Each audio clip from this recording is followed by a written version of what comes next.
Hello, welcome back. In this segment, I wanted to explain how a SAT solver can be used to extract deterministic finite automaton. A DFA can be visualized as a graph, as you can see here as an example. Bunch of states, the ones that are in circle are called states. S0, S1, S2 are the states in this diagram. And there is something called transitions. The arrow marks are called the transitions. Okay. And anything which has a double circle is called the accepting state. And the arrow mark over here that shows the starting state. Okay, this one is a starting state. You would start at a starting state, and then based on the input that you're receiving at that state, you will either go to the next state or stay in the same state and so forth. So that's the basic idea of a deterministic finite automaton. So for example, in this case, in Wikipedia, you can see here, they have three states, S0, S1, S2, and they have some transition rules. And it turned out that this particular automaton can accept all numbers that are multiples of 3. For example, 0 is a multiple of 3. Yeah, so it's accepting because you see as a double circle. And the 3 is a multiple of 3. It will accept it. If you write 3 in binary, it is 1, 1, right? So you're in state S0, you get 1, then you go to S1. If you get another 1, you back to S0. So if you do the math, it will work out that this state machine accepts all multiples of 3. Okay. But the question is, can we derive such a state machine based on a specification? So we don't really want to draw this diagram ourselves, not just drawing, but the entire construction has to be creative, right? The human has to come up with this construction. But asking the machine to come up with this construction for us. So it's like a learning a DFA from some specification. Okay, so that is what I am trying to cover in this segment. So let me formally define DFA. Okay, it may look a little weird with math symbols, but it's easy to comprehend. DFA is made of multiple things. First is the set of states, the state S0, S1, and so on that you saw on the state machine diagram is the set of states, Q. And then the set of input symbols, sigma, is 0, 1 in our case. We are working with binaries, so it's 0, 1. But the definition allows more than 0, 1, of course, so it's just a set. And you need a transition function. The transition function is the one that takes a current state and an input and then takes you to the next state.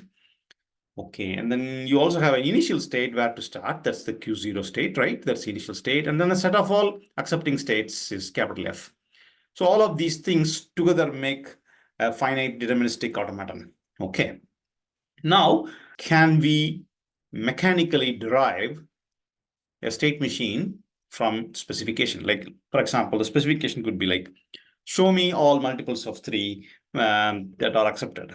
Show me a machine, all the multiples of 5 are accepted, and the rest are all rejected, and so forth. So that problem is a very fundamentally hard problem. It's called NP-hard in theory of computation. We don't have to go into that level of details, but I would like to show you that for small set of states, right? If the state machine has only a few states, it's easy to construct using the SAT solver. Okay, I'll give you some quantitative information about what I mean by few in a moment, but let's get started with some simple demos. Okay, suppose I wanted to construct a state machine that accepts all multiples of 2 with 2 states only. Okay, so if I run this, it shows me a state machine made of 2 states. As you can see here, I have only 2 states, S0 and S1. And if I'm in S0 and input is 0, I stay in S0. Otherwise, I go to S1. As you can see, this is just a state transition diagram. Okay. And the list of acceptance states is listed here. S0 is acceptance state. So if you had to draw a state machine from this, so you'll be putting S0 first, right? Let me draw it. So you'll be putting S0. Okay, I'm using S0 rather than S_0. Both are equivalent. And you have another state S1, right? And we made the S0 state a starting state, as well as the list of accepted state is S0. So we have a double circle according to the convention. Imagine it's a circle, it's not quite a circle. So here is the starting state, and now the transition diagram will help us, this transition matrix will help us to draw the diagram. You are in S0, you get a 0, you stay here. Okay, which makes sense if you think about it. All multiples of 2 will end with a 0 in binary, so you'll stay there and accept it. If you get a 1, you go to S1. Okay, if you are in S1, and if you get a 1, you remain there. The reason is that we wanted to accept all the numbers whose binary representation will end with 0, right? That's the reason why we stay at S1. And when you're in S1, you get a 0, you go back to S0. So this is essentially the state machine captured here in some kind of formal notation over here, right? This is the graphical equivalent of it. But let us do something a little bit more complex step by step. Suppose I would like to now show you a state machine that will accept all multiples of 4. Let's see whether we can construct a state machine with 2 states. Multiples of 4 with 2 states. It says, no, I can't, and unsat or unknown. What about with 3 states? Yeah, so there is a possibility to construct a state machine with 3 states that will show all the multiples of 4. So in my program, which I will explain a little bit now, I can also actually generate the graph that we can visualize. Print the state transition diagram as a dot in the dot format, then we can visualize it graphically. I have a program called print DFA dot, which we can now use to print the graph. Let's say all multiples of 4 using 3 states. There you go. You can just now copy this into any of your graph visualization tools like .t. For example, this is in a .t format, so we need a .t tool. So you can see here, I can very easily discover a state machine that will accept multiples of 4 using 3 states. Okay, 4 means the last 2 bits of binary must be 0. Okay, if anything that is ending with 1, 1 or 1, 0, you should not accept it. That's what is reflected here. If you have a binary number, for example, 1, 0, you have 1 and a 0, you're stuck in S1. If you have a 1, 1, any number that ends with 1, 1 in binary, for example, 1 and a 1, you're stuck here. Okay, so it will only accept, as you can see here, if I come here to 1 and a 0, another 0, then it's accepted because the last 2, the least significant bits must have zeros. That is the basic idea of this machine. Okay, we discovered it. We can now continue our discussion on a little bit more complex. Okay, let's do that. Suppose I would like to show you with 5, all multiples of 5 should be accepted by the machine. Let's say with 3 states. Can we do that? We don't know. It says, no, I can't do it. Let's try with 4 states. It's thinking, it's doing some analysis. It's taking some time, but we will get to know whether with 4 states it's possible or not. It's not possible with 4 states. What about 5 states? It's doing the computation and it was able to generate a state machine that will accept all multiples of 5. So here you go. You get a state machine for multiples of 5. Okay. So any number like 5, if you feed in, 5 means in binary it is 101. So 1, 0, and a 1 will take you here. So you can play with this and verify yourself. Okay, it is able to do that. So what is the logic behind this? How can I learn state machines like using SAT solvers? It's a complicated problem. It doesn't work always. If you have many states, let me give you some quantitative information, what I mean by many states. Let's say you are constructing a state machine made of 5 states. Okay, how many possible state machines can you draw with 5 states, right? Assuming the transitions labels are just zeros and ones. Okay, it is better to think about it from a transition matrix point of view. So I said 5 states, right? So you will have Q0, Q1, Q2, and so on until Q4, right? So these are the, or S0 in this case. So I draw S0. So how many possible values can I fill for a particular cell, right? So I can, it can reach any of those 5 states. So I must say S4. for 5 states. Okay, there are 5 possible states. So it can be S0 or S1 and so forth. Okay, so each cell can be filled with 5 possible state numbers. It could be S0, S4, whatever. So how many cells do I have in a matrix like this? So there are 5 rows, 2 columns. That means there are 10 cells. Each cell I can fill it with 5 possibilities. So it will be, and all of them are independent, right? So I have 5 possibilities for each cell, and there are 10 such cells. So 5 power 10, a little bit more than a million possible state machines. But think about the scenario where I have a state machine made of 10 states, right? So in that case, there will be 20 cells in your transition matrix, and each cell can take 10 possibilities. You can go through S0 through S9. And I mentioned there are 20 possible cells, right? And they're all independent, so you'll be multiplying. So it's 10 power 20, which is, let's say, I'm going to approximate 10 by 8. Yeah, it's not correct, but it's fine. Which means approximately 2 power 60. It's even more than that, but my approximation is very, very conservative. It's 2 power 60 possible state graphs that you have to explore to learn a machine. That's just too many state space to explore. Okay, so that's the reason why I say this DFA learning algorithm is very complicated. Okay, so let me show you now how I learned the state machine. I'll be showing you the core idea behind the learning algorithm. So it's based on SAT solver. The Z3 is the solver that I'm using. Okay, so let me start discussing from the system under test as an example here, right?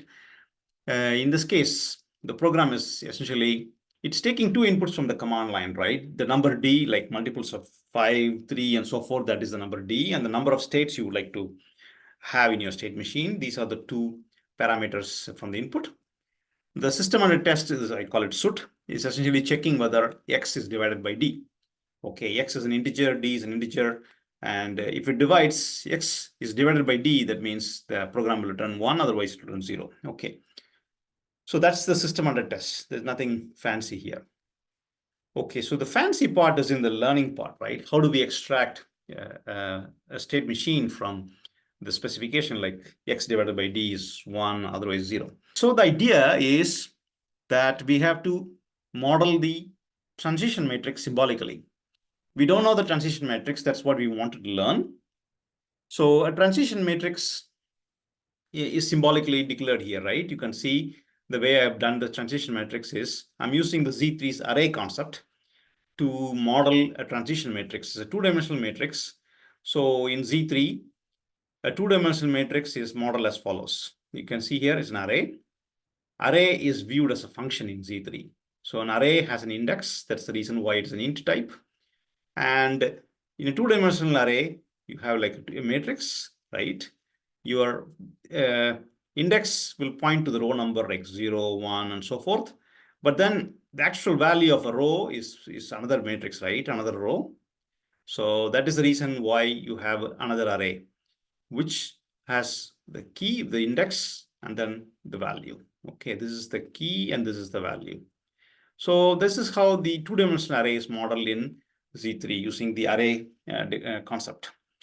And then I also don't know the accepted states, right? What are the accepted states? So I make that symbolic. So I have a list of accepted states that is also an array. And it is mapped to a Boolean because if a state is accepted, it will be true, otherwise it will be false. And okay, what are all the other things we need to model here? So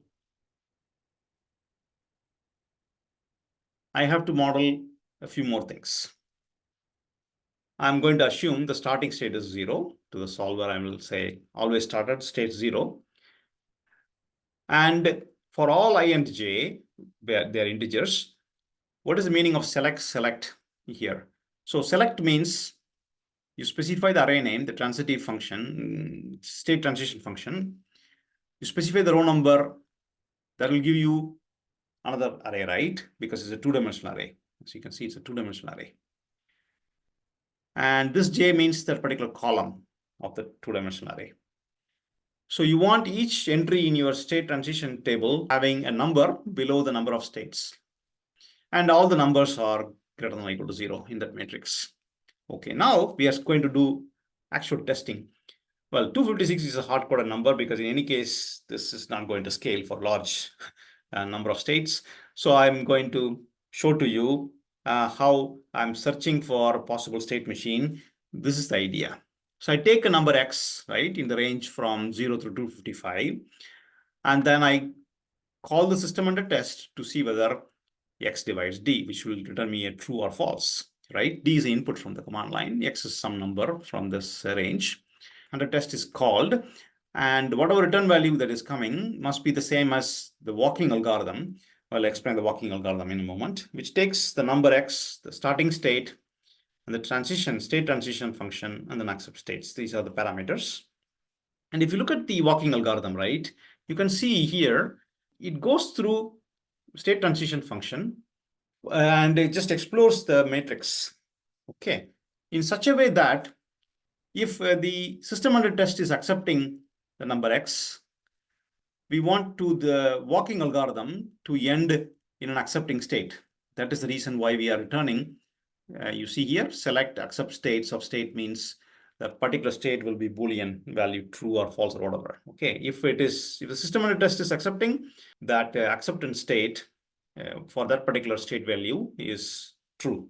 Okay, now let me walk you through this. You take number X, we write it in binary, and then we go through the matrix, transition matrix. That's what I call the state transition function here. And essentially take a row and then take a column and extract the state value. So we explore all of the bits of the binary of a given number X. And then in the end, we return the state that we reached after exploring all the binary bits. Okay. So we want that Boolean value. Remember, accept states is a Boolean function between integer and a true or false type. We want that to be either true or false. That's what's happening here. Okay, and then we call the stat solver to check whether there is a satisfiable solution. If it is, we print the dot model.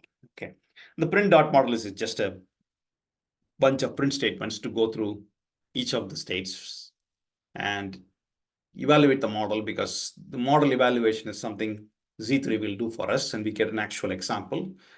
We just print it in dot format. That's not much other than this. Okay, we can now try, for example, with 7, which means we want to construct a state machine that will accept all multiples of 7 with 7 states. Okay, I've already tried this. It may take a little bit time, but it does show you a state machine here with 7 states. The 9 with 9 was quite interesting. I tried it before this recording. Okay, I can construct a state machine made of 9 states to accept all numbers or multiples of 9 with the same fashion. Okay, with that, I stop the demo. Thank you for your attention.